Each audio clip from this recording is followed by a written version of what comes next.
আসসালামু আলাইকুম। আশা করি আপনার ভালো আছেন, আমিও ভালো আছি। আপনাদের সম্মুখে আজকে একটা ভিডিও নিয়ে আইছি।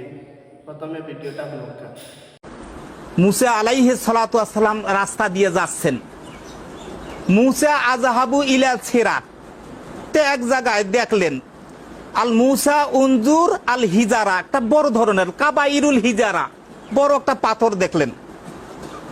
কল আল্লাহু তাআলা, আল্লাহ তাআলা বললেন, ইয়া মুসা আনতা ইয়াদা, হে মুসা তোমার হাতে কি? কলা মুসা, মুসা বলল, আনা ইয়াদা আসাই, আমার হাতে লাঠি। আনতা ইয়াদা আল আসাউ ফিলুল জাহারুন অথবা হিজারুন, তুমি তোমার হাতের লাঠিটা দিয়ে এই পাথরটাকে মারো। পাথর ছোট না বড়? ওই কাবাইর মানে বড় খুব। আল হিজারাতুল ওয়াস্তা, পাথরের ভিতরে একটা মানুষ বসা এবং হাতে কি তসবি জিকির করেছিল, উযকুরুল্লাহ, জিকির করে আল্লাহ।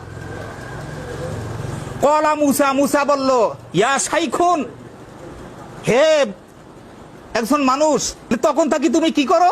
আল গুসনু উযকুরুল্লাহ, বসিয়ে বসিয়ে কি করি? জিকির করি।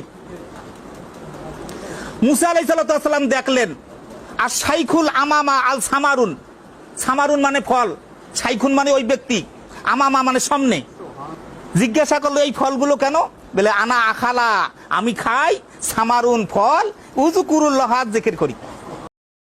অবশ্য আপনাইতে পুরা ভিডিও শুনছেন। ভিডিওর মাধ্যমে আপনাইতে কিতাব বুঝলা। আমি তো এত কঠিন আরবি বুঝছি না, আমার বোঝা পড়ছে না। আপনাইতে কিতাব বুঝলা কমেন্টের মাধ্যমে আমার জানাইবা।